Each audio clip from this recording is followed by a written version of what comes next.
Chicken ചൂടുന്ന ടൈമിൽ dry ആവാതിരിക്കാൻ അങ്ങനെ എന്തെങ്കിലും ചെയ്യും. ടിക്കിനാണെന്നുണ്ടെങ്കിൽ ആ ഒരു പ്രശ്നമില്ല. പണ്ഡിതനാണെന്ന് തോന്നുന്നു. അർത്ഥം പറഞ്ഞൊന്നും കേട്ടില്ലേ?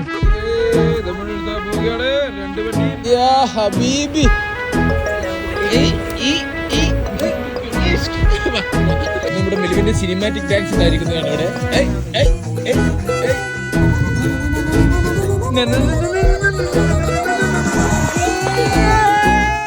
வாழ்க்கை என்பதே அன்பினில் அன்பின் அன்பின் அன்பின் அன்பினில் ஆசை புன்னகை மூஞ்சையில் மூஞ்சி மூஞ்சி மூஞ்சி மூஞ்சியில் என்ன தூரலோ இன்ப தூரலோ சின்ன தூரலோ